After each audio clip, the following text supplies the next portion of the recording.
name's Stephen Previtt, and I'm from Cape Cod, Massachusetts. I grew up in Massachusetts, and in the first grade I moved to Florida for my dad's job. I have one brother who's a junior at Liberty, and I have a mom and a dad and a yellow lab, Willow. My dad was always very strict with us, but like in a loving way, and we were raised in a Christian household, so we had all pretty much God-centered, Christ-centered values. If we were hanging out with friends the night before or something, we'd always be at church as a family the next morning.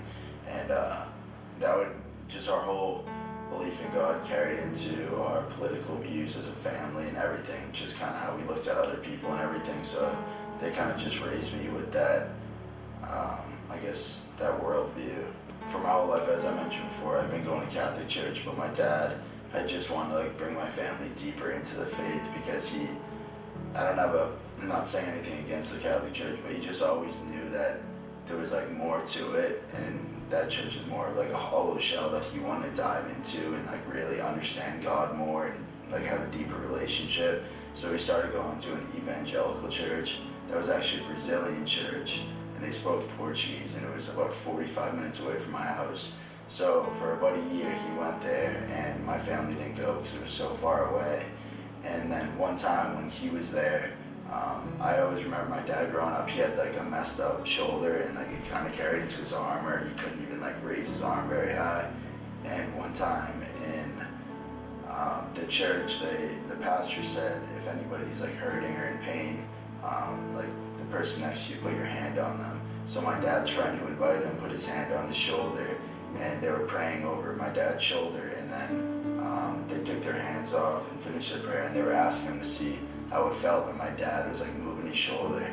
And like my dad is never lied ever. He's a great man, and he was telling me that his shoulder had no pain, and he was putting his hand like way above his head, doing all this stuff. He was like flexible with his arm, and he had zero pain. And since then, well, after that, my whole family started attending the church. We were baptized as babies. I didn't even feel like that was real to me because, you know, we were babies and it wasn't my decision.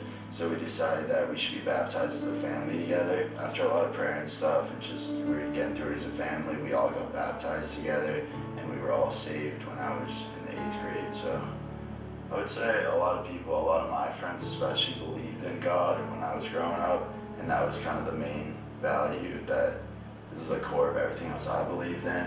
But I feel like they didn't take it as seriously as me, but it was nice knowing that they did like respect me and respect my faith, and they did believe in something just like I did.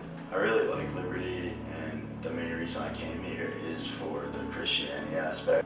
I think definitely like my friends like Austin and my friends Tyler, we have like a pretty big friend group, and although a lot of us are in different areas of our faith, like we all believe in God and we all are Christians, and I just think it's amazing at Liberty because we can kind of grow off one another and share our experiences and just, like I said before, grow, and we can just be in that together because we're all Christians kind of fighting the good fight. And, yeah, so I just say that my friends that I'm around, they build me up, and when I have the opportunity to build my friends up, I love it, and I just think it's great to have friends who have the same beliefs as you.